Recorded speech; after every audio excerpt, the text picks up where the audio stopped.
All right, guys, we are live. The Shooter's Mindset, episode 42. Thanks for joining us as usual. We have a star-studded guest with us, like usual, like every Wednesday night.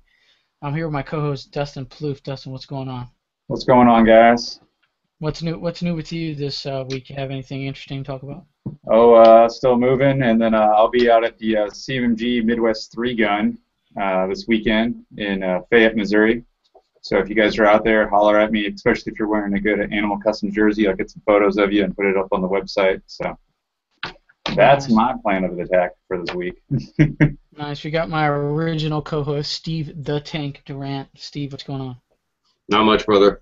Here, enjoying the party to talk with Jim and just kind of chill for a bit. We got a little IDPA coming up this weekend, so that's And about it. you got a new 45 1911. We're going to talk about that a little bit later on the show.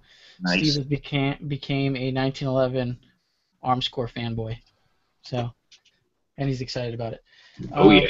and our guest for this week is this guy has a tall resume. I mean, it's Jim Irwin, U.S. military veteran, Delta operator, Ranger rifle team leader, special U.S. special operations, U.S. elite. I mean, the dude is what I would call the all-American badass, and I want to thank him for his service and what he does.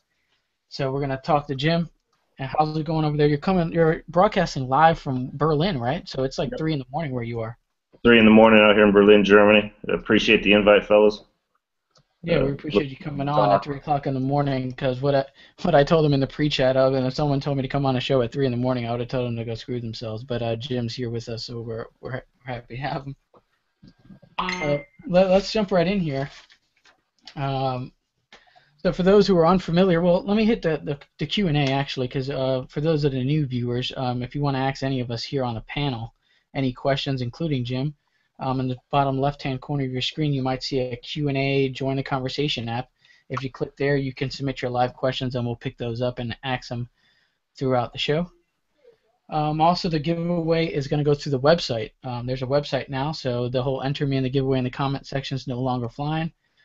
Dustin, you have the link to the website, so we're going to post the link in the comment sections below this website, and you can click there, and you can enter. You have a bunch of bonus entries. You can get like 4 or 5 entries if you go over and like Jim Irwin's Facebook page. You get an extra entry, and there's a bunch of ways to get extra entries on there. We'll announce the prizes here in a second, but let's jump into it. So, Jim, for those who are unfamiliar with you, tell us a little bit more about yourself and your career in the U.S. Army. All right. Well, thanks again, guys, for having me on the show. Truly appreciate it, and should be a good conversation.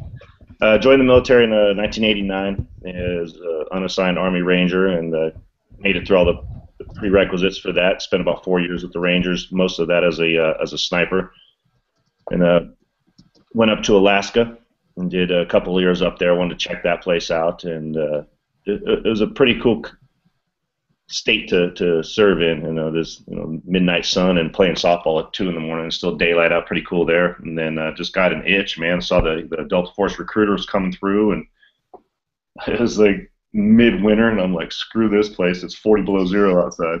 And raised my hand, did the tryouts, did my PT test, like I said, about 40 below zero outside, and got an opportunity to go try out. And as luck would have it, I passed. And still kind of this day wonder how, but I did. So don't look a gift horse in the mouth. So went out to Fort Bragg and spent some time out there as a Delta operator, and really unique experience. Enjoyed all of it.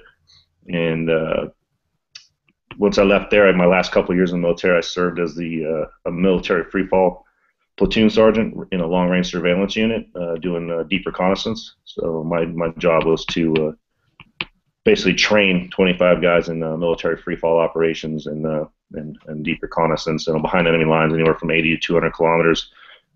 Small team stuff, doing intelligence gathering, human intelligence gathering, and battle damage assessment, stuff like that. And then once I got out of the military, during my time in the unit, I was trained in close protection, and had an opportunity while I was in to go to Bosnia during the Balkan War to protect, believe it or not, General Shinseki was my first guy. And Nice. You heard that name lately, right? Yeah. You know what's funny is I get blamed for some of that stuff. I'm like, "What's up with your boy?" I'm like, "Whoa, what do you mean my boy?" Yeah, like I'm telling a four-star general what to do, man. Come on, I was an E6. But unfortunately, he was a really inspiring officer and down to earth. And I guess when you're on the top, I think he had every good intention, but it rolls downhill, man. You're in charge, you get the shaft. So. Yeah. So yeah, I learned protection, among other things, in the unit. And once I got out, I had an opportunity to go back to Bosnia on a protection team. So I spent 3 years on a protection team there for an ambassador, and then got a chance to go to Iraq, Afghanistan, and Israel as well, doing high threat protection. Got a little burned out on that. So I ended up coming home, spent a little bit of time at home, and that's when I got into doing gear. So U.S. Elite, I worked for a company called ADS for a little while. They're like the 800-pound gorilla in tactical gear industry for military law enforcement. Kind of learning the trade, and the job offer was, hey, we want you to take Fort Bragg and sell gear to the people you know. I'm like, so you're going to pay me to go hang out with my buddies and talk about gear and shooting? Yeah, I'm in. Think I can pull that off. So, just kind of fell in love with that stuff, and been doing that. And I picked up with U.S. Elite almost 2 years ago, about a year and a half ago now. Steve Kiefer, the CEO, gave me an opportunity. He said, "Hey, would you like the job?" I said no at first because it's a very cutthroat industry, the tactical gear industry, and anytime you're trying to make some money and people are counting pennies, it gets tough for me because I'm all about taking care of the guys, getting them the best product possible for the best price possible. But at the end of the day, with a big company like that, it was all about profit margin. And made a phone call one day, and the reply was, "You can't sell them that. You need to sell them this because we make more money." I was like, "You got the wrong guy," and put in my notice. And so when Steve offered me the job to work with him at U.S. Elite, I said, I'm not interested in selling, and this kind of ties into what I sell and why. So with U.S. Elite, it was, hey, I'm not interested in selling stuff just to sell stuff. It's got to make a difference. It's got to be quality. So if you're willing to do that and let me pick the brands and what we sell, then I'm interested. And he said, absolutely. So we won't sell anything that we wouldn't use ourselves or put on people we love going into harm's way. I'm a firm believer in that. And it's kind of caveating off of what I did in my military background. I was a Delta operator for a very short time. I spent more time in the Rangers and in long-range surveillance stuff. But once you're there, you've been there and played the game. So it was a great job, but there's a lot of other things I did too. So anything I can do with my military career and what I learned, I'm trying to put into the civilian side now and give back. I was taught all the stuff I learned. How do I take that and give back to the community, and through the gear and things like this, and getting a chance to talk to guys and get them interested and motivated in the special operations community itself, I think is important to help find that next generation warrior. That's awesome. Yeah, and let's bounce it off of there since you talked about this gear. Your store is a U.S. Elite. What's the website again, and where can we check out this gear that you're selling? It's the gear that you recommend. Yeah, it's www.us-elite.com, and it's veteran-owned.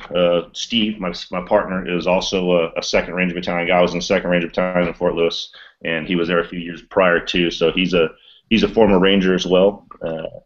We have a pretty stacked veteran team too, just short of a couple IT guys and the customer service person that aren't, but they're fans of the military.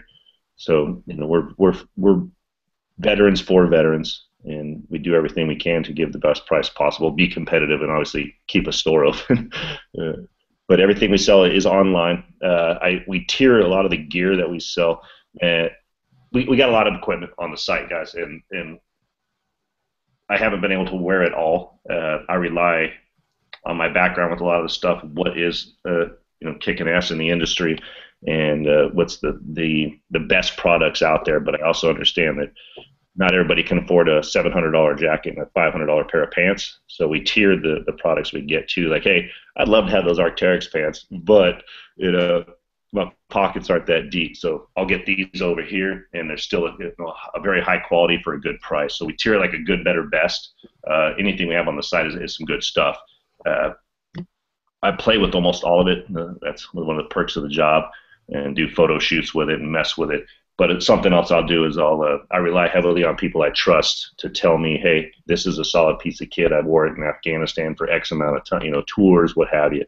So if I am not able to personally use it, review it, and mess with it, then I rely on people I trust to say, hey, you need to be carrying this or carrying that. And that goes for the different categories too, because we're starting to get into the shooting stuff too. And so the accessories, when we're working on our FFL, the company is out of New Jersey. So it's a nut hole in itself, but I think we're going to get it. But the accessories, man, just throw something in the water, man. You get a splash. There's going to be some new Gucci piece of accessory for a gun. Not all of it's good. So I ask around. I travel a lot. Like I said, I'm in Germany right now. I was in Moscow, Russia a couple of days ago. St. Petersburg before that. Lisbon before that. Doing the protection thing for a client and traveling with them. So I make a circuit. So it's tough for me to always keep my finger on the pulse with that. So I do use assets and friends and industry pros to help keep me informed in what's working and what's not. Yeah, we got to check. You got to check out that website. I went over there to his store.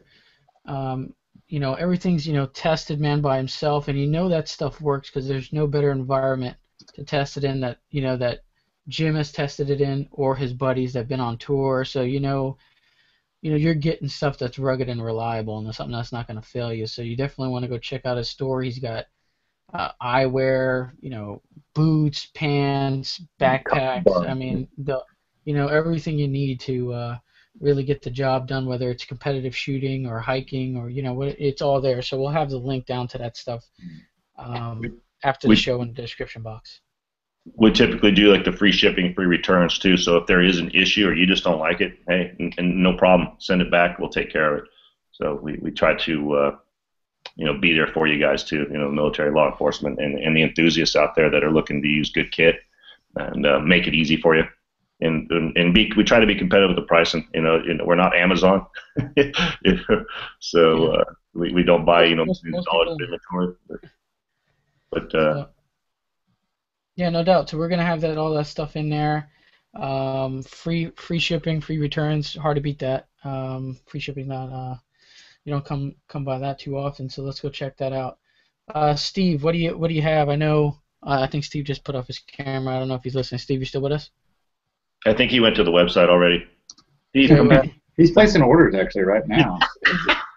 Yeah, it's like as soon as I went to him, he was live right there, and then I went to him and he clicked off his camera. So we'll come back to Steve. Every time. But Dustin, what do you have on your end, man? I know we were talking, had a good conversation. Yeah, we were talking about some stuff. So kind of talk about your gear and stuff. Go into the Edge Tactical Eyewear. I was checking those things out, and they look pretty sick. Yeah, they're pretty squared away. Edge was one of these companies that came to me and said, "Hey, we'd like you to sell our product." And I'm like, "All right, I've never heard it yet." Me being an Oakley geek for 2 decades, and I still love Oakley. And Edge has just kind of snuck into my heart, man, because they're this underdog company, and I'm all about underdogs. I was one, I still am. I'll always be an underdog in my own eyes. But there's this small company out of Utah, man, that impressed me. And the way they impressed me is I said, look, I've never, here I am, I'm getting all, kind of pompous with them, as I look back after the phone call, I'm like, I'm an asshole. Excuse me, if I can say that. And was just like, yeah, I never heard of you. You know, if you want to send me a pair, I'll check them out, but I don't make any promises. And after I hung up, I'm like, yeah, pretty much an asshole. But no, man, they sent me like 5 pair of different types of.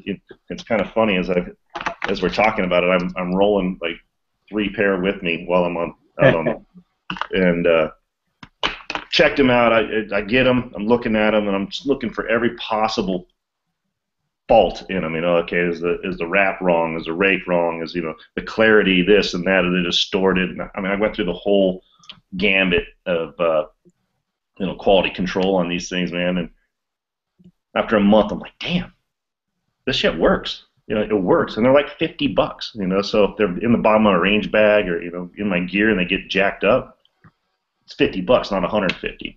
And again, nothing wrong with Oakley. I still got a pile of Oakley sunglasses and wear them here and there, but I just kind of fell in love with this Underdog company, man, and been promoting them because I think they deserve a chance to get out there and show these guys, and especially when you start talking with units that just literally cannot afford, again, that bang for the buck, you know, like a military unit that you got 25 guys on a platoon, they're not all going to get Oakley, you know, and there's some other glasses out there that are pretty good, but man, these things, they work. They're ballistic. They got anti-fog on a lot of the lenses, as long as they're not polarized with the gradient lenses. They got this anti-fog on there that it freaking works, man. And so they do polarized ones? Yeah, they've got the whole gambit. So they've got polarized lenses, they got gradient lenses, and then they got your smoke, Dragon's Eye. They're working like a rose-colored lens, and they got clear. They got the full medley, man, and they've got several different styles to fit whatever it is you like, and they're real comfortable. And again, you know, affordable and just good bang for the buck, man. I'm impressed with them. They don't get a lot of the love because they're not a Gucci or a high recognized brand. So that's why I like them. And I've done some photo shoots for them. I think I'll be on some of their billboards now because I was just like, hey, you got good stuff. I like it. And it in turn help, you know, promote me too. Well, now they're going to be big time now, so this is the outcoming of it now.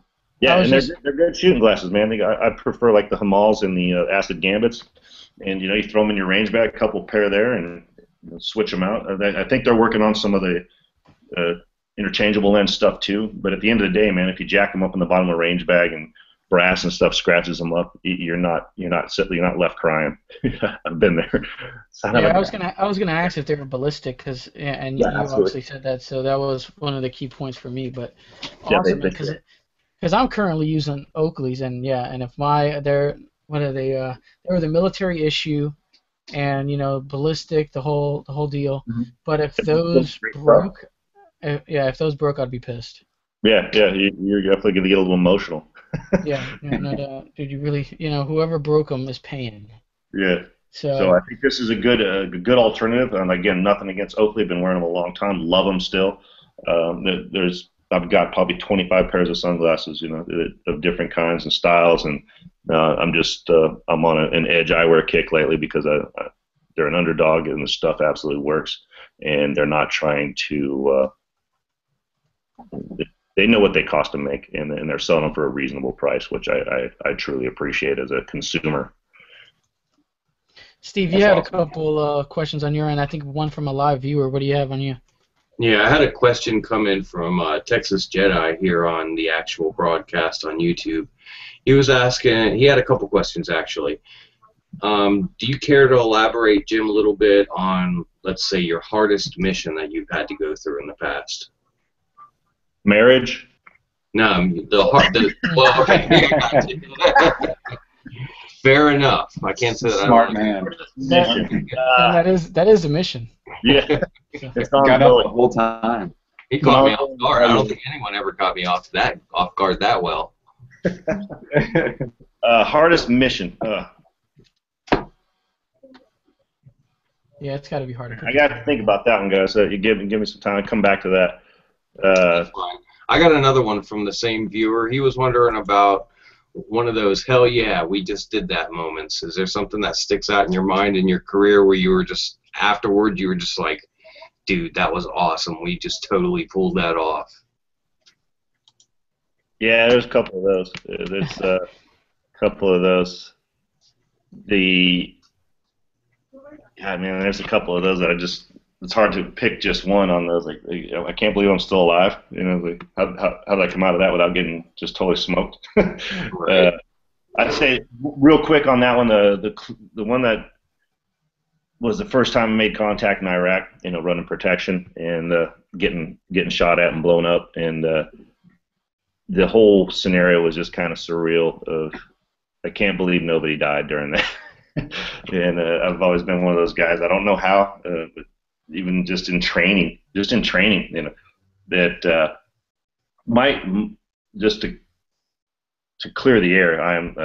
I got my veteran combat status in Bosnia, not Iraq or Afghanistan. I was a contractor during that time. I was already out of the military, so I don't want to allude to being a door kicker in any time. I was strictly protection stuff, but I was in the Badlands every day, multiple times a day, you know, in a reactive role. So training and planning was huge on that. So, and like I said, I'm not trying to be somebody I'm not in any way, shape, or form. And but I've loved to have been in still. Of course, start a damn war right after I get out. Yeah, typical. Figures, right? Yeah, exactly. So a lot of my wows would come out of the protection side, and then we're in Iraq and Basra, and then our detail got hit, and the advanced team somehow got ahead of us because we were bunched up in traffic. So we ended up, you know, jumping the curb and going against traffic and passing them. And a little bit later down the road, we go through an intersection. I'm rolling in the first three vehicles, and the follow team starts coming up behind us, and it fooled the bad guys somehow. Like, so they didn't detonate on my guys. So my three cars just roll through the intersection. They detonate on the cars right behind us, and these guys weren't too good at it. So where they placed the bomb, the roadside bomb, was a little too far in, and so out of 6 cars, I ain't got nothing. I just kind of looked over my shoulder like, oh yeah, we're getting hit here. So like, I can't believe no, you know, they had us dead to rights. And out of the 6 cars, again, my 3, we didn't get nothing. Just like, all right, give me some status here. What's going on? And so these chuckleheads, man, they detonate on us, and the only thing that I think there was, it was like 3 of them. They each dumped a mag at the motorcade, so roughly 90 rounds at us, and not a single round hit a car. And the only damage we saw from the IED was like a thumbnail-sized dent in one of the bumpers, like a piece of rock or something. So they screwed up the whole hit. Lesson learned on that. We were running windows out at the time and having guns out the windows, so not the best technique when they're blowing bombs up. So rung a few bells. So we ended up putting the windows back in. Survived the blast and then be able to fight after. So there were some lessons learned on that. So that was one of those, oh shit, I can't believe nothing happened. Yeah. Kind of cool event. Close call, but that's one of those times when, you know, incompetence is your friend. So, yeah. Especially when it's someone else's incompetence. Yeah, it helped me, you know, helped us out. But yeah, just off the top of my head, that's one for you. Nice. Yeah, I mean, it's great. I mean, it's awesome to sit here and just talk about it and kind of laugh about it as we do. But that's some serious stuff. And the way he just kind of described it is like, oh man, that they totally missed this. You know, he's just sitting here making jokes about. High fiving. Yeah. He's like, them dudes don't know how to plant bombs for shit. You know. What I mean? So it's pretty good stuff. Let's get into the giveaway here. We're almost at the midway point of the show already, man. We're smoking through this one. Damn. But we got So we got our giveaway here for today is a 2-ounce bottle of Rand CLP, as usual, randsbrands.com. Also, we got 100 rounds of your choice of ammunition, obviously not 380, 9, 40, and 45. We've got 4mm munitions is thrown out there. This happens to be some of their 9mm 147 grain that I'm shooting right now. I know the glare's a little bit bad, but you guys are going to win 100 rounds of that, so of your choice, and that's their website will be up at this week, so probably during the end of this week. So if you guys want to buy some right now, you can contact me, or I have all the Fort Mill contact information down below. where we can direct you to a dealer nearest to you, and you can get that ammo. So 100 rounds of that, and we got Julie's book, Team Captain of Smith & Wesson, for you competitors out there, and even if you want to learn, firearm safety, why shoot, gear, it's all in this book right here, and that's from Julie. This is an autographed book, so thank you to her, and this is the last one we have over here at the Shooter's Mindset. So if you haven't had a chance to win the last 3, this is your last chance to win this one. Get on it. Yeah, definitely get on it. If not, you can always go over to Julie's website, and she has dozens of them there. So to enter the giveaway, there is a link that I believe Steve or Dustin pasted in the YouTube comment section. So yeah, Steve's got the YouTube. I posted a link on the Facebook page at the top of the page. So perfect. So if you guys are on the Facebooks, you can go over to the Shooter's Mindset Facebook page, give us a like, click on that link, enter the giveaway. Tons of bonus ways to get bonus entries by liking Jim's page and other people who sponsor the show. Or you can just check the comment section, the YouTube comment section, and click on that and follow the instructions. It's pretty simple, and it helps me out a lot. All I have to do is just generate a random winner, and one winner gets everything, and it's really quick. It don't take 2 days for me to select a winner like it used to in the past. So there you have it. Thanks to the companies for supporting us on the show. Yeah. So there we have it. We want to talk about the Colorado Freedom Shoot 2014. I know, Jim, you're going to be over there doing a lot of work on this. Yeah, looking forward to it. Yeah, there's plenty here. Here's the contact information for those of you guys who are in Colorado. This is Bragdale, Colorado, June 28th and 29th. Some of the contact information here is victorydefense.com/training. So you Colorado guys or people close to the state of Colorado, if you want to drive up, pistol competition, long gun competition, carbines. I mean, they have it all. Jim's going to be there giving some instruction, shooting the stages. And Jim, just tell us a little bit about that so the guys want to go do that. Yeah, it's a good time, man. I went out last year for the first one. It was kind of like an FU to Colorado for the high cap mag ban, and real good time. There was kids to senior citizens there. It just all with a common goal of getting out and enjoying the shooting sports. And there was a full spectrum of shooting, from pistol, rifle, shotgun, double barrel, old Western stuff just for fun, long range sniper competition. And I mean, there were some high end shooters there, and it's always neat to get out there and see people that are like minded and be able to share some stories and watch how they shoot, pick up techniques, and also give advice, or if you could call it that, I guess some advice on shooting principles and the fundamentals to inspire and motivate people to get into the sport. There was a reporter that showed up, and she was going to do a report, an article on the shoot, and she wasn't even going to shoot. I'm like, that's unacceptable. I said, come on. I said, you got to shoot. She's like, well, she was hemming and hawing. I'm like, look, make it real easy. I said, you're on the business end, you're not on the receiving end. By the time she left, man, she was all about it. Wanted to go out and buy a pistol, start getting into the competition stuff. That's a win, man. There's a win for the good, the good guys. Coached some kids that were like there with the 4-H. They'll be there again this year, and they didn't even know they were allowed to shoot. And I said, hey, come on. I mean, I kind of know what I'm doing. Done this once or twice, and if it's okay with your parents, I've got free ammo. I got the pistols, and Glock squared me away and gave me some pistols to take with to demo with. Real a fan of Glock pistols, man. They're easy to use, durable, and reliable, and you can any level of shooter could use. So, yeah, and I've got some of the favorites too. So that'd be a long list. It's a gun, yeah. I like it. That's good. Glocks are awesome weapons. Sorry, what's up, Steve? Glocks are awesome weapons for sure. Actually did a commercial for him a couple of months ago too. I don't know if you saw that. But.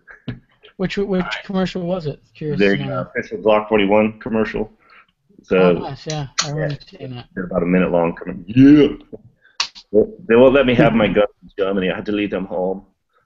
So. But anyway, so I'll be out there. Look forward to guys showing up. It's at Pawnee Shooting Center up there. 2 days of fun and blasting, and come hang out, man. We'll tell some stories and do some shooting, and if I can help you out and bring the long guns, and we'll have a good time and do what we can't do up there. Nice, nice. You said you're out in Germany and they wouldn't let you bring your guns, but it sounds like you had a little bit of fun. In the pre-chat, you mentioned that you got to attend the big UFC show out there they had last weekend. I think it was Gegard Mousasi and Munoz in the main event. Tell us about that. How did that go? Got an opportunity to go to that, so flew in from Lisbon, working, and my client, I guess, is friends with Dana White, so I was like, yeah, I'll go. Of course I'm going. And so we had VIP seating right down there behind Dana. The clients were sitting there, and I was back a few rows, but like literally on the floor right there with all I had a all access pass, man. I went around into the locker rooms, and I was standing like 2 feet from Dana, and he's got 4,700 people trying to take his picture. So I was like, yeah, I'm good. I'll just stand over here. And, but it was kind of cool to see the fights. And all the fights they were well matched. I mean, there was only a couple that were just very skewed. One guy got knocked out in like 27 seconds. But it was a pretty unique experience to be in Germany, but man, there's a UFC fight, and have the opportunity to go and get like VIP seating, and pretty surreal experience to be able to see it at that level. And I love the UFC stuff, man. I remember when it first came out. I went to UFC 18 way back in 1999, and I had front row seats like that. It's a different perspective, is it not?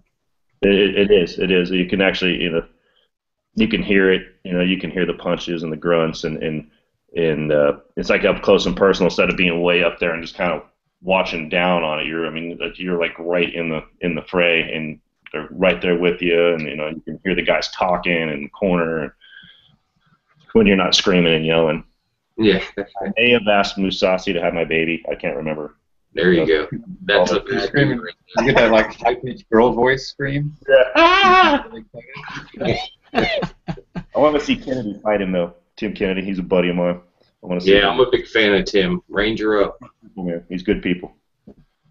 Yeah, very nice. Yeah, you gotta attend that fight. Now, I actually want to attend it right now to just, that's the way to watch it, when you can hear the punches, man. You can hear the corner. I mean, you can almost, a speck of blood might hit you in the front row. You know what I mean?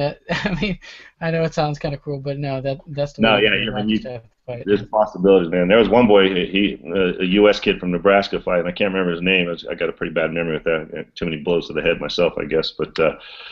Yeah, he got cut right on the eye, and that kid wasn't stopping it, and he was just gushing it out. But he was like smiling the whole time. I don't think it fazed him. It was just kind of bothering his eye. He had like a forest.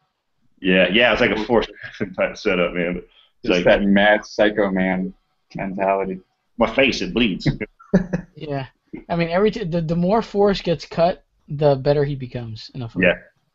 Dude, he's an awesome guy. I got to hang out with him at SHOT Show at the Blackout Ordnance booth, and really down-to-earth guy. And he's like, "So you shoot?" It kind of got slow, and I'm like, "Yeah." So he's like, pull the video," because he's kind of a smartass. And so I pulled one of my trailers, my videos, and he's like, "Dude, I wouldn't mess with you." And I'm $150, 5'11", and the dude's like, I punch people in the face for a living. And he's telling me I wouldn't mess with you. I'm like, no, if you're within 7 feet of me, no, I'm not messing with you. So, yeah. So.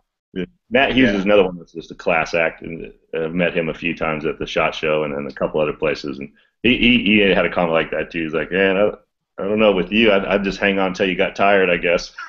Yeah, I'm sure people were when you're walking around the stadium with your press pass or your VIP pass, we're like, okay, when's that dude fighting? Because that guy's going to beat some ass today. A couple people look at me like that and ask, when do I fight? You know what I get more than anything is I'm nonstop, man. I travel a lot, and it will not fail. I'll be at an airport, and I'll get asked if I'm Stone Cold Steve Austin. You're just like, hell yeah, where's my beer? We were having a debate earlier today Was it Stone Cold or was it Goldberg? That was our debate. I thought he looked like Goldberg, but I you had a guys said homeless Steve guy Austin at actually- first. I had a homeless guy call me Steve Goldberg once. He did a mix. I was like, awesome. Yeah. Nice. Yeah. You should be like, Oh, yep, that's me. When I announced when you were going to be on like a couple of days ago, I just posted your picture. I didn't post your name, just a picture. And Kelly and Steve was like, "Is that Stone Cold Steve Austin?" I'm like, "No, dude, it's not." But yeah, that was their initial. Last year, man. I had one lady, she must have been drunk or something, but she just absolutely refused to believe that I wasn't him. Wanted my autograph, a picture with me. I'm like, ma'am, I'm not him. Bullshit. Bullshit. You're him. Just do it. Just take photos. Yeah. Take photos at airports and just like, yeah, selfie. Let's go. Bam. Sign it. Yeah, Yeah. we gotta throw out one more name too. Brian Stan, another awesome ex-military hero, stud who was awesome UFC fighter for quite a while, and now he's an analyst for Fox. So. All right. Yeah. Yeah, very nice. I haven't met him, but yeah, I've heard nothing good things about him. And Excellent. Let's jump into a live question here. It's kind of jumping into going back to the guns, getting off UFC. But working personal protection, you must conceal often, and this is from Fred. What are some recommendations for carry guns, holsters, and carry positions? And then he said, "Thank you for your service." I truly appreciate that. Carry position is something that's pretty critical in my book because repetition builds that instinctual move. So if you start moving your kid around, and I learned this pretty quickly going from a side carry, suit wearing protection to running overt and guns on and having to move my gun for vehicle stuff up onto my plate carrier. First time I did a transition drill, I went straight to my hip. So whatever position you care for, practice that position. And so I'm not going to tell you any one way is the absolute best or the obvious because it's not. It's a personal preference, whether it's appendix carry side, behind the hip, whatever one you choose, practice it, man. So when that moment of truth comes, that you go to that spot, you don't want that hesitation of where did I put it today? Because you'll lose that gunfight. So practice whatever position you find. I find appendix carry fairly easy if you're using a very small pistol because it's just a straight down grab. But again, practice. Me, I typically wear it on my hip because I've gone there a million times. I've done that move a million times to go there. So it's just that's where my hand goes. As far as holsters, I prefer an outside the waist just because of access. It's not my body's not hindering my ability to get a hold of the grip of the frame. That's my personal preference.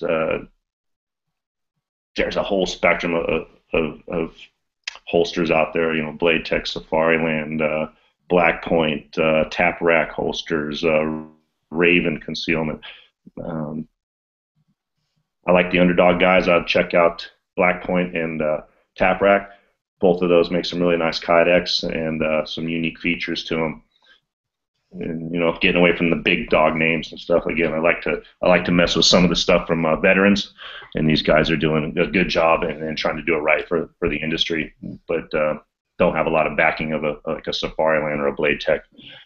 But in the end, anything that actually retains the gun, if you get in a mix-up and you're getting dumped on your head, you don't want that gun coming out. So make sure it's got good retention and that you're able to get it under duress.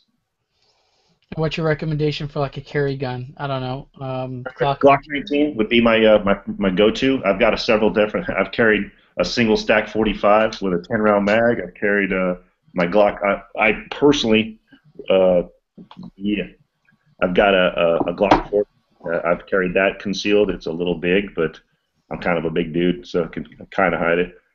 I just move my gut out of the way a little bit. No. Yeah. Every time we talk about Glock, Dustin wants to go show his XDs. Yeah, it's just contractable. I have to just show. I got an XDS in 9mm. That's a sweet little concealed carry gun. Yeah. Yeah, Springfield makes some really good stuff. My very first 1911 was a Springfield. Well, let me know. I'll sprinkle the unicorn dust on top of it and make it a machine gun for you. Nice. I pretty much had it completely gutted, so anything that's Smith or Springfield on anymore as the slide in the frame, but I still have it. It's a great gun. I had it built basically to Thank you, replicate. Jim. At least now I know that Dustin's going to sleep well tonight. Yeah, Dustin. I don't have to cry myself to sleep in a fetal position. Listening. Talking about 1911, Steve, you picked up a new Rock Island 45 ACP. Before his previous one was a Rock Island 9mm 1911, so he's picked up that 45. What are your thoughts? We're gonna shoot a little IDP ACP division with this, so it'll be fun. I'm really digging RIA, man. They are one of the best companies I've ran into for 1911s in a long time because their price point is just fantastic, and the guns run. I haven't got to put much rounds through the 45 yet, but I'm fairly confident it's not going to give me any issues or too many issues. And if it does, you know what? It goes back to the factory. They work on it. I don't think it's going to be a problem, though. The 9mm has been flawless. You know, I did have to purchase some aftermarket magazines for the 9mm, which right now is at Rock Island. They're doing some trigger work for me so I can compete with it. But I'll tell you, man, for the price point, you can't beat them. Yeah, like $400, $500 price range. I mean, for a 1911, that's reliable. It's hard to beat. And you know, I didn't get into Rock Island because I wanted to buy a cheap gun. I got into Rock Island because we've had some fantastic guests in the past that are sponsored by them, and having that time to pre-chat and just get an idea and a feel for what their company mission was about, and you know, just getting to know those guys, they really stand behind the product. So I'm happy with the purchases that I've made and the guns that I've acquired. So. Yeah, very nice. Yeah, I'm looking forward to a video of you competing with that thing because it's like going from a Glock to a 1911 hardcore is not only a training thing, you know, ergonomically the gun's different. There's safeties involved now. There's a lot of different things. So we're looking forward to the video. It's Making Masterclass on YouTube. So just go ahead and type that in the search bar and you can watch all the videos Steve has to come on those Rock Island Armories.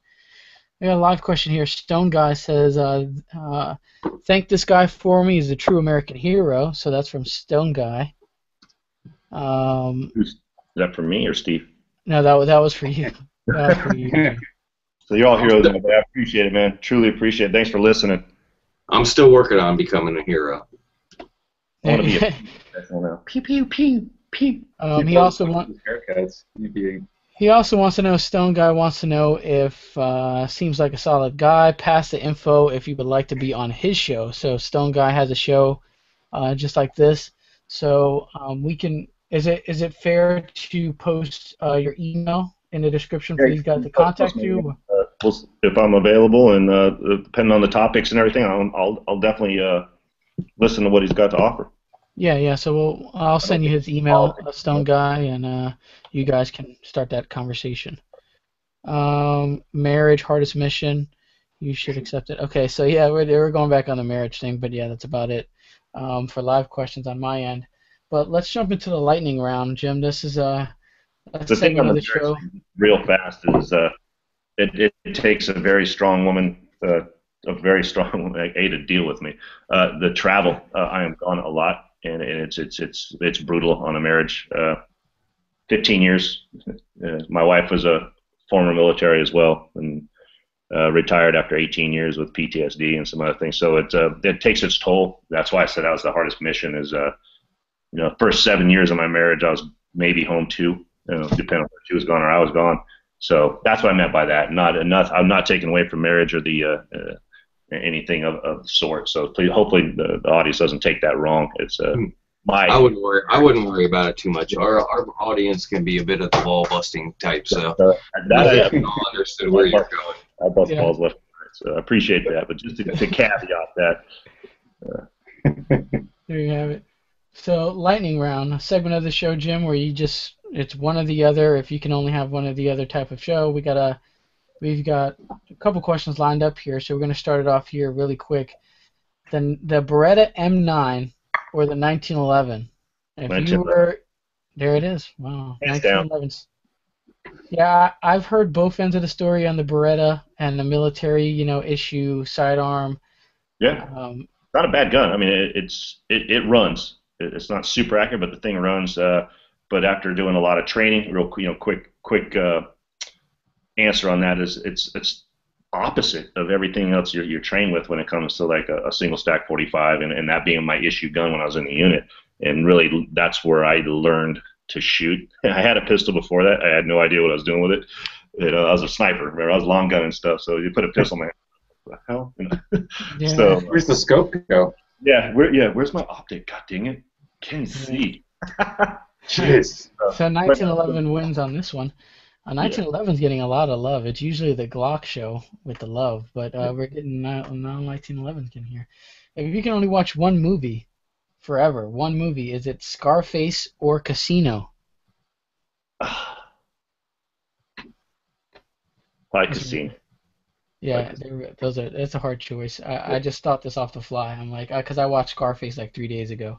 I was thinking like Gladiator or 300. But 300 is good. 300 is a really good flick. I got it behind me up there. But what are you doing, Scarface or Casino? If you only had those two to choose. Casino. Casino, nice. Bruce Lee, Chuck Norris get into a real life fight in their prime, street fight. Who do you got winning? I lean toward Bruce Lee. Oh, He had the little dragon thing going, man. He The beard of power, though. yeah, he had beard power. But man, I don't know, man. I'd probably lean toward Bruce. there are no wrong answers here, sir. I mean, I always lean towards Bruce, but I was always a fan of Bruce Lee, and not a fan of Chuck Norris. Some guys might, you're not a fan of Chuck. What the fuck's wrong with you? Texas I Ranger. mean, he was the original Delta Force movie guy. I mean, I got some love for him. Yeah. Motorcycles with rockets, man. By the way, we did not have motorcycles with rockets. What? We had motorcycles. I burst the bubble. We had bikes, but no rockets on the damn thing. At least not the one I got to play with. Right. So if you can only choose one to run, I'm pretty sure you're familiar with both of these platforms, or the AR or the AK. AR. Yeah. AK never gets any love in that division. It's not a bad. The Russians. Yeah, it's just everyone I got to shot it and dropped. Yeah. There you have it. You're out on the night. Are you doing domestic or imported beer? I'm such a bitch about that stuff too, man. I'm looking at craft beers and stuff. Like I'm looking at alcohol content, and I don't care where it's from as long as it's got some power to it. Most of what I love German beer. It's fantastic. But I've been on this craft beer kick, and yeah, there you go. Here's a craft beer. Hold that up a little bit. Let me switch to your screen. Steve's been on that kick there. Yeah.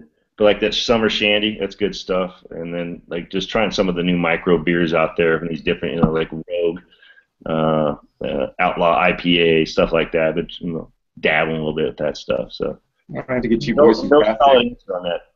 I don't know if it's. I guess it'd be domestic, but craft, not just like a Coors Light. And I'd drink that stuff all day and be fine. Yeah. That's true, very true. Zombies are outside your window right now, Jim. Are you picking up the pistol, rifle, or shotgun to get the job done? For a challenge, I'd go pistol. Yeah, I mean, I like the pistol. I'm just familiar with the platform. I think it'll be fun too, so Yeah. I don't have to agree with you. Depends on the zombies. I mean, are we talking zombies like Night of the Living Dead, where it's like, Good point. Slow are we moving. talking like 28 weeks fast later moving- zombie? Right, Yeah. those fast-moving shitheads. Yeah, then you definitely want an AR, especially if they're quick and there's a lot of them. With an X-Products 50-round drum. Yeah, if they were walking Night of the Walking Dead, I'll just take a knife and just dodge them and stab them. Because those zombies are terrible. Ones. That's game I learned time. that from Resident Evil. Yeah, we'll do like the Resident Evil zombies are kind of like mid-range zombies. So those are the ones that I usually judge off of. I used an AR in the zombie movie I did a couple months ago. So, Nice. and I did pull my pistol and face shoot one. That was kind of cool. Where was that? What was this called? Oh, you guys haven't heard about my zombie movie? No. Comstock and Max Mullen and a couple other guys, a couple other bros. So we did a zombie movie called Zulu 6, 6 spelled out. And there's a trailer out, the official Zulu 6 trailer, and you can see me in that too. And so I'm one of the main 6 guys, and I'm the Kraken in that, and I come through laying hate and discontent on some zombies, man. me, Dale, and Max, and there's a few Tim Abel's in it. When's this debut? Should come out around Halloween, of course. And I'm hoping. I've actually did a couple movies, just to throw myself a little plug in there. I did a couple movies. I actually did there's an episode on TNT. There's a series on TNT called The Librarians, and I got the opportunity to go up and film with them on an episode. So there's 10 episodes. Each episode's like 2 hours. So I'll be in one of those too, as like an Interpol soldier running behind Rebecca Romaine, and Noah Wiley's one of the leads on it, and a couple other guys. So I got the chance to do that, and I'm balling some terrorist stuff. And Nice. Little chokehold action. yeah. Chill. Flex cup. And then any other movies? Or? Hopefully I get home in time to help out with another movie that's kind of another monster-esque movie. Same producer. That's the name's just kick-ass. It's called the Jack County Demons, and it's going to be like a biker-themed thing, but spec ops dudes that are bikers. So Nice. Right up your alley, eh? Oh yeah. I definitely want to be in that. So hopefully by the time I get back, do the Freedom shoot, and have some downtime, go down into Texas and help get involved in that and film that. All right, that's awesome. Last question in the lightning round is Chevy, Ford, or Dodge? Ford. Ford all the way. Ford wins today. I just got a new F-350 King Ranch. It's sweet. Very nice. Dustin, you had a live question. We're going to take that. Yep. And then Yeah. move on here. Bouncing off of the sniper question, obviously putting optics on things. Trevor on Facebook said, given the increase in the 1-to-4 optics, what are your thoughts on using one for personal, like defense purposes? Again, I lean towards the training, man. Any optic you got, as long as you're familiar with it and boned up on it, it's going to be an asset for you. Now, obviously, you don't want some big sniper scope on your on your home defense stuff. There's several companies out there making some really cool stuff. I run 2 different types of optics. My 2 favorites are Aimpoint with your micro T, just a zero magnification red dot, and you can throw down quick with that. And another one I've been really digging is the Vortex optics, 1-to-6 power, and that gives you A razor? Yeah, and that thing's quick. And I was messing with that on my 300 Blackout, and I was just holding off from 100 to 500 and just banging steel, and I was just really impressed with it. And I zeroed in like 6 rounds. I was impressed. So give that a check out. The razors 1-to-6 power from Vortex, I think would be be impressed and happy with that, and they're not stupid expensive. I mean, they're affordable as far as optics go. Yeah. Yeah, I can agree with that. I think the 1x6 is going for like $1,200 for those who are wondering, around that ballpark, 1,000-ish. And then what's the Aimpoint T1, like 5.6, somewhere in there. Yeah, 600-ish again, but no magnification capability. Just again, but it's for like tactical stuff, home defense. My tac gun's got a micro T on it. I got a pencil barrel, 16-inch, and super lightweight. And the only thing I run on that literally is a micro T and a flashlight.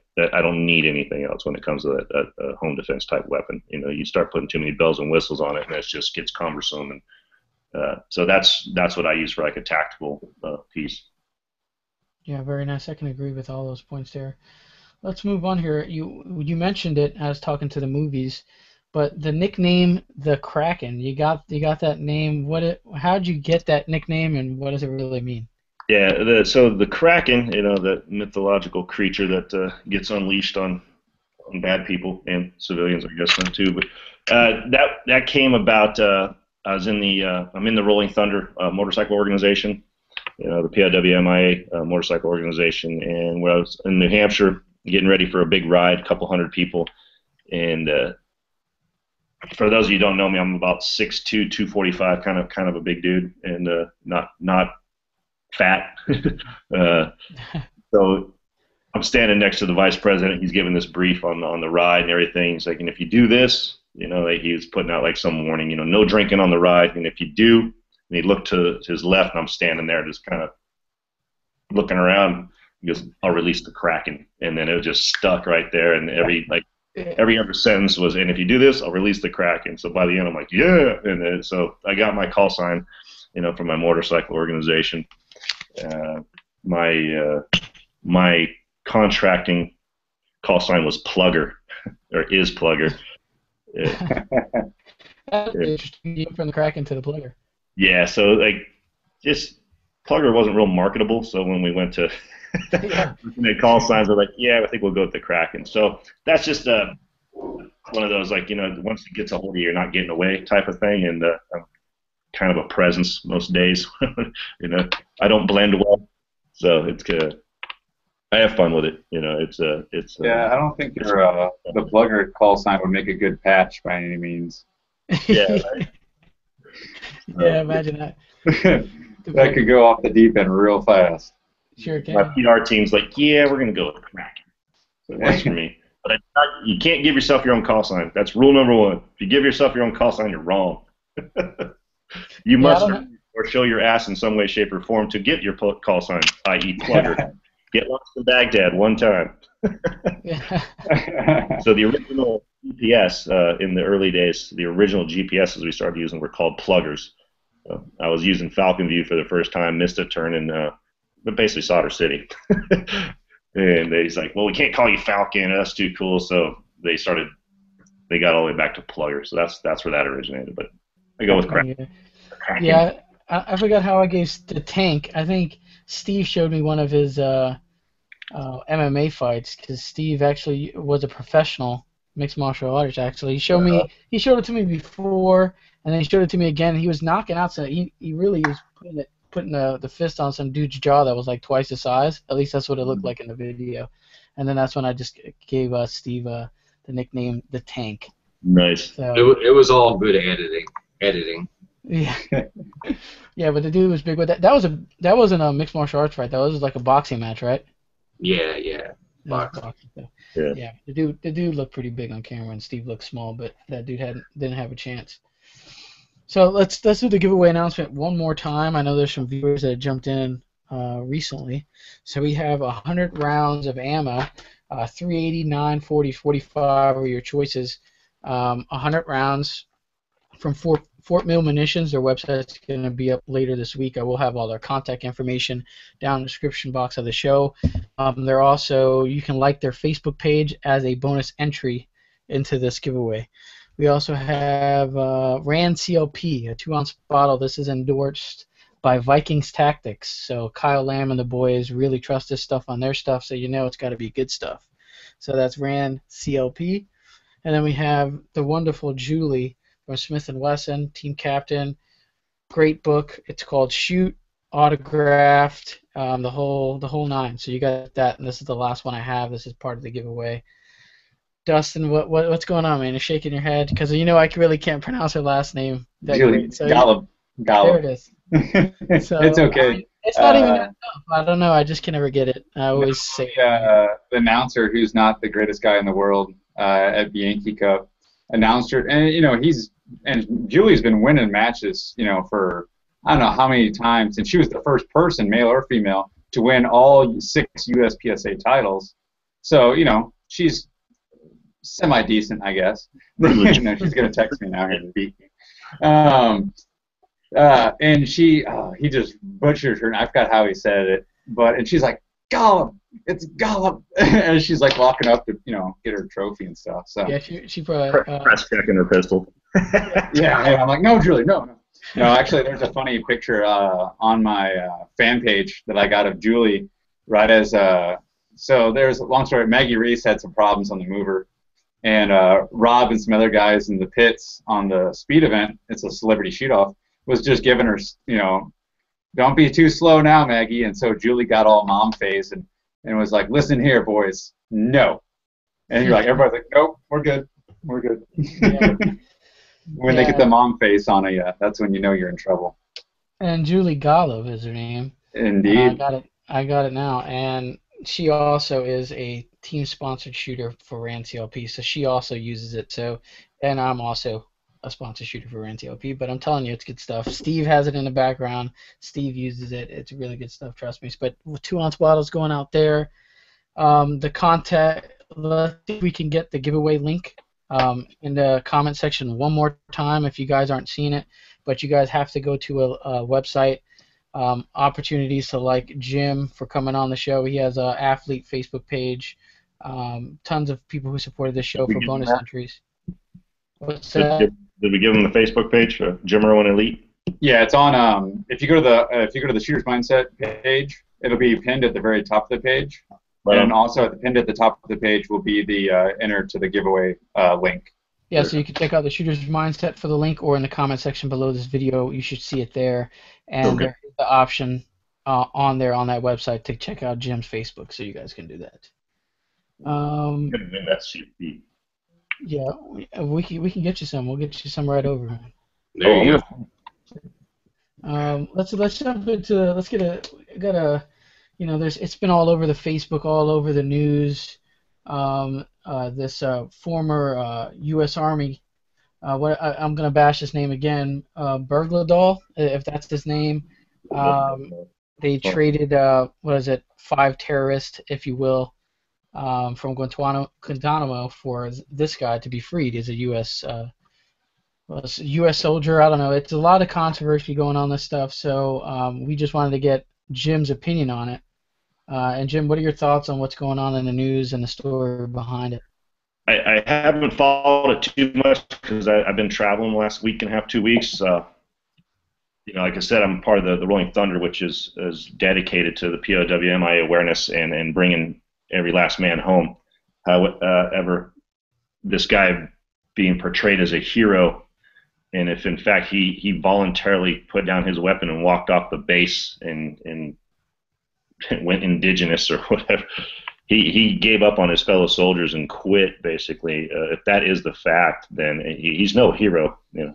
Thank God he's home, because if he truly was in fact a POW and a captive, and I'm glad he's home, and that's one more man home. But people died looking for this guy, and the simple fact is if he voluntarily left his post, then he's no damn hero in my book. Period. It shouldn't be looked at as such. Agreed. Yeah. There's it's hard to go one way or the other. You definitely gotta do your research. But a lot of people are calling this guy, a traitor, and he walked off. And there's a lot of soldiers that lost their life looking for this guy. And so if that's the case, definitely no hero. But you gotta, opinions are gonna fly here on this one. We just wanted to run it by Jim because he has a ton of experience in the military and stuff like that. So we just want to get his opinion on it. But if you guys have any comments, or questions, and they're legit questions, don't write anything too bad, but you can post it in the Q&A section. That's just my opinion. That's just my opinion. Each man and woman has their right to their opinion. That's a wonderful thing about America. That's my opinion, and I'm not trying to influence anybody out there. It's just my view. Unfortunately, too, it's hard to know all the facts. We're only getting fed what the media wants to feed us, so who really knows? Mostly lies. Anytime media's involved. And I do have my little conspiracy theory, if you will, with this coming right on the heels of the VA thing, and all of a sudden the Bergdahl thing hits. It's like everybody kind of forgot about the VA crap. Yeah. Kind of like look over here type of thing. A little distraction there. Yeah. For real, but look over here. Just a little something like kind of funny and odd. Yeah, I was doing a little. There was a post on the Facebook that I clicked on, and it was the Glenn Beck show, and he had the soldier that the Lone Survivor movie was pretty much based on, Marcus Luttrell, if I'm pronouncing this, and he gave his thoughts and opinion on this current event going on, and based on what Marcus said, man, I'm taking that dude's word for it, and you guys can just go his opinion on the situation. I mean, to be captive for 5 years and them dudes not trying to badly harm you is surprising in itself. So, just go watch that interview. I'll have a link to it. It's the Glenn Beck show. They interview former Navy SEAL Marcus Luttrell. So that might change your opinion or give you more knowledge on the topic. But what do you have on that, Dustin? Steve, you want to add anything to that? Or you just want to? No, Yeah. no, I don't want to go anywhere with that because you never know what's up. You're getting what they want to feed you. So I do have a viewer question though I can throw out real quick. Yeah, go for it. We had Discover Trails asking about mixing CrossFit with shooting. So physical fitness wise, what do you got going on, Jim? You look like a pretty husky dude. So. I think it's actually a great idea, and the reason I say that is a lot of the training I did and do it's physical, man. And for those of you who may not have experienced it, when that catastrophic event or two-way fire rifle range or whatever you want to call it, when that moment of truth happens, your eyes dilate, your heart hits about 170 in about a half a second. You start shaking, you lose those fine motor movements. So the physical fitness side of it is hugely important, and to train under that type of stress. So if the question is, should you incorporate some sort of physical fitness into your shooting regimen? Absolutely. You don't want your first time to be that time in that moment of truth. So if you can put yourself under some, get your heart rate up and then try shooting those bullseyes or, moving and shooting, depending on your skill set. I think it's hugely advantageous. Being in shape will definitely help your shooting prowess and your ability to handle high stress situations. Be able to maintain a heart rate elevated and eyes dilated. And try blinking when you're being shot at. It don't work. You're taking in everything. Just crack eyes. Yeah, you're cracked out. Just wow. So the quick answer is yes. I would highly recommend doing that as a something to test yourself and to recognize the differences you'll see in your shooting accuracy and ability under elevated heart rates. Definitely check it out, but be very careful in how you do it too. Obviously safety is paramount. So you're banging out pull-ups, push-ups, burpees, and then grabbing a pistol and jacking around in there. Make sure you've got you're using all your safety fundamentals. Yeah, if you guys are down here in Florida, the guys that I know who are really harping on the CrossFit and shooting it's CrossFit and shooting match. Universal Shooting Academy down here, Shannon Smith, Manny Bragg, Frank Garcia, they run that range, and I know Shannon Smith himself's a big CrossFit nut. So if you guys are interested in shooting somewhere in Florida, Central Florida, South Florida area, you guys can check out Universal Shooting Academy, and I don't know if they put stuff on specifically, but I'm sure you can contact them and get something going as far as CrossFit and shooting goes. And some of the top in the world, I know Max Michel's into CrossFit and shooting. You have to, there's very few guys that you see at the elite level that aren't fit. So just, fitness is key. So what do you have, Steve? Do you have anything on your end? Any live questions or anything you want to throw in there? I had that one question we just did, and I have one more that came in that was pretty interesting, asking about the 300 Blackout, since you had mentioned that.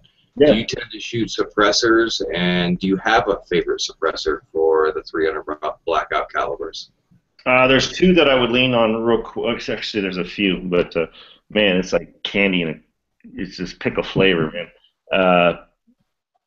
Gemtech is one. I'm living up in Idaho, Boise, Idaho now, so I'm really digging the Gemtech stuff. I've got some really close friends that work at AAC, and I think OSS suppressors make some really cool stuff too, but I haven't had the opportunity to shoot that yet. So, right off the top of my head, Gemtech and AAC both make some high-quality stuff. I'm still working on getting my legal ability to have one. Working on it, but hopefully that'll be real soon. So I don't typically shoot my 300 Blackout suppressed right now. I intend to. I know there is a little bit of a difference. Obviously, we need some offset here and there, depending on the caliber, and obviously with the 300 Blackout, which ammo you're using. So I look forward to doing it. I haven't done it yet. Done some press stuff with and actually an FN Scar doing hog hunting, and that was pretty cool. That was a lot of fun. What about compensators or muzzle brakes? What do you like to run? I think Surefire makes a pretty sweet one. One I've been using, I've been rocking PWS lately. I think they got some really neat stuff. They're also another Idaho-based company, and the president CEO, just a really neat guy, man. I mean, just a wizard. And I did a photo shoot with these guys, and we took a 16-inch barrel and a 7-inch gun into a range, turned out the lights, and we're checking. We're going to try to film, the flame and get the brass kicking and on the flash. And I don't know what they're doing with this flash hider, but even on the 7-inch gun, man, I swear to God, there was like barely any signature. I was thoroughly impressed. I expect that thing to be a dragon, dude, just blowing fire. Hardly anything. I was amazed. Very nice. But check out PWS Primary Weapon Systems. They got some pretty legit stuff, man, from guns to accessories too, and their flash hiders, and they just flat out work. Very nice. Yeah, I can agree with that. The PWS, I had one briefly, and then I've been running the PRIs on my Terran, and then I have also on my other rifle, I'm running the VG6 Gamma brake from our good friends over here, Jerry Lee of VG6 Precision. They really make I haven't checked those out. I'm have to look into them too. Yeah, really good looking black nitron finish. Steve also is running one.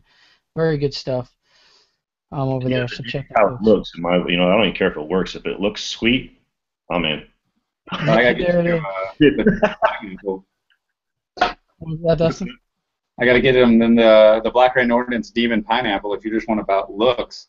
That's the thing that it just looks like it's going to just fuck you up. Yeah, that thing is cool. Yeah, I had a 308 built on a Black Rain platform, man. It's pretty sweet. A buddy of mine down in Texas built for me.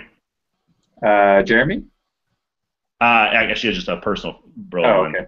Big into hog hunting, and I'm like, give me a hog gun that I can just devastate with. Here you go. So he built it from the ground up off a Black Rain upper and lower. Nice. Well, matter of fact, he just texted me. Yeah, Fred's also commenting. Check out ICE training, which is Rob Pincus.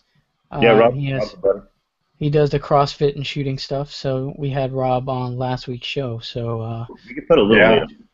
He's kind of light. Yeah, he is a light dude. Fit. He's a fit guy, but he's definitely. Wait, everybody's been bald too. So are you going to be the next host on his show? Maybe. Because it went from Rob to Mike Sealander. Oh, Mike was on there? Yeah. Yeah. So I mean, you got the opportunity. You could be the next host. I have to court Pincus about that. Then I might actually have to learn some courses of fire then. Yeah, the next host of Best Defense, another bald guy. Yeah. So it's mandatory. That makes the bald so good when I do it. There you have it. We're gonna probably run it down here. I mean, unless we have any last-minute live questions. I don't know if you guys have. Yeah, I had one here. So Jim, you're a lefty, right? Yeah, traditionally I can shoot both hands, but I'm dominant. A lot slower right-handed, yeah, but dominant left. So there's a lot of questions about not only pistols that you run, or like your EDC, or just your like a competition or carry gun, having the slide stop on the correct side, so that you're left-handed, you can actually hit it with your left thumb, if that's the choice that you make, and then also running like ambi selectors on your AR. So how do you feel about that? Just after ambi selector on the AR is an excellent idea, and if I just ever remember to do it, I'd do it. My work gun in the unit had an ambi selector on it, but that was put on later. So I just been so used to just running my thumb, just cupping the grip and then have my thumb on that side. So when I'm not shooting, fingers extended, my thumb is already on the left-hand side, and then I just rotate it over the grip after I come off safe. With the like the slide lock and everything on a pistol, it's actually, I think, a benefit being left-handed because I just use my trigger finger. So there's no way my trigger finger is going to be in the trigger well. In the trigger guard, because it's up there to release the slide lock or hit my mag release. So I use my trigger finger for that work, and so I just cant the gun a little bit in my hand and use the trigger finger to hit my slide lock or mag release. Oh, Yeah, so I you don't know, really find it like there's a a lot. disadvantage then? No, not at all, not at all. And then just practice, repetition, man. Just whoop. Yeah. Now I Yeah. look silly trying to do it like at first, like when I'm dry, and I'm trying to lock it to the rear. I'm like, Yeah. There's a lot of challenge. I know quite a few lefties in competitive shooting, and they operate the gun just as fast as even if the controls are not lefty friendly. They through practice they run it just as fast. So I really don't see. Absolutely have to have an ambi on that. I mean, you're not doing anything with a left side safety on a 1911. Got to have an ambi for a left-handed. Yeah. Right. Yeah, a lot of the guys, I mean, although I love my Springfield armories, anytime somebody's a lefty, I always point them to like an M&P from Smith or an FNS, like just an ambidextrous. I think that's where the major companies are going to eventually be fully, 1,000% ambi. Yeah. Just from the fire controls, in case that's what they want to do is their thumb on the slide stop or, clearing a malfunction, locking the slide at the rear, stripping, doing all what you need to do. So. Those are the fallback tools. Practice whatever technique it is, as long as it's safe. Practice that technique so you have that in your toolbox. And to me, that's paramount. Go out there and expect to be a gunfighter in 20 minutes of a video. You got to practice your profession there or your sport. Hold on, I thought just watching the Magpul Dynamic series would make me a gunfighter. That's not true. That's what Chris Costa taught me. Yeah. Right here, Costa. Right here, if you're watching. Oh man, you're calling out the beard. Watch yourself, sir. There'll be updates soon. You'll see. It's a celebrity feud. Costa knows what's up. Costa knows it, man. You get the battle belts and the Magpul Dynamics training series, and you're a gunfighter. I'm telling you. The battle belts. No, Yeah. I don't. Rob Pincus, Yogi Money. What you got? No battle belts for you there, Jim? I've got a few. I just don't really consider myself a gunfighter anymore because I'm not in it. Yeah. I'm not out there putting hate on bad guys anymore. There you go. We're gonna run it down here. We're at the end of the show here, but there is still 10 minutes for you guys to enter the giveaway here. So if you haven't get on the giveaway, make sure you click the link. It's on our Shooter's Mindset Facebook page, pinned to the top, and it's also in the YouTube comment section. We're doing RAND CLP, 100 rounds of some awesome Fort Mill munitions, thanks to them, and we're doing Julie Golub's book, Shoot, and this one's autographed here. Julie Golub. Did I say it right? Boom! Julie Golub.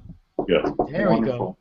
Nice. So all that stuff's going out. We'll have all Jim's. We'll have his store in the description box, and also for you Colorado folks, go check out the Freedom Shoot 2014 at June 28th and 29th. So the end of the month, you still got some time. We'll have the contact info down there if you guys want to attend. So shout outs, Dustin. What do you have on your end? Well, first off, thank you, Jim, for your service. I'm a big supporter of everybody in the armed forces and the military. I try to do everything I can from the companies that support me. They're the first guys that I look for. Hopefully I'm going to get out with Trevor Bockham from Smith & Wesson. He does the HAVA event, so I'm really, really wanting to get out to Kentucky for the Rock Castle September 13th, I believe, for that. And there's one in San Antonio that I'm going to try to get out to. So first off, man. Yeah. Appreciate support, and it was my honor and pleasure to serve.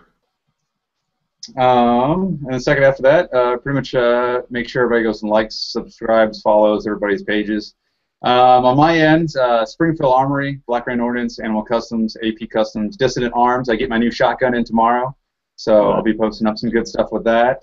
S3F Solutions, a veteran-ran company, so they're awesome. Shooter USA, my company. Skaz Photography, Red Roof Inn, Tula Ammo, BBI Bullets, Pro Ears, What You Say, Patriot Supply, Gun Nuts Media, took some good photos, and Fire Claim. So. Well, you have I see what does it say on your front jersey there? It says iguana on there? Iguana Motorsports. It's a Dennis Reese, the owner of Springfield Armory, he has a boat lift or a boat rental and a company at the Lake of the Ozarks. So if you're going to the Generation 3 gun at Lake of the Ozarks, which will be in my backyard, we're going to have a nice, sweet discount, and possibly he could give away some boat rentals. So come check that out. It'll be a Generation 3 gun. You can find it off of my Facebook fan page. They also have a Facebook and a website. It's a great organization for youth shooters to get more and more kids into the sport. Any youth shooter actually gets to shoot it for free, and you get paired up with a pro shooter. Very nice. Steve, what do you have on your end? Well, of course, check out my channel here on YouTube, Making Masterclass. Very easy to find. You'll see at the bottom of my screen there, we've got the link, or not actually a link, but the address. So check that out, and always Taryn, Tactical Innovations. Taryn Butler, awesome guy. Love the products he's putting out. And that's about it for tonight.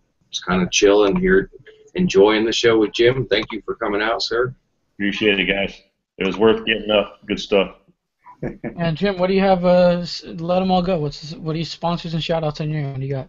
Cryptek Outdoor is one of my major sponsors. Cryptek Camouflage Patterns. Awesome stuff. USElite.com, obviously, my gear company. Primary Weapon Systems, Glock. And you got Gemtech and AAC for suppressors. What else? What else I got? Vertex. I'm on the pro staff with Vertex and Vortex Optics.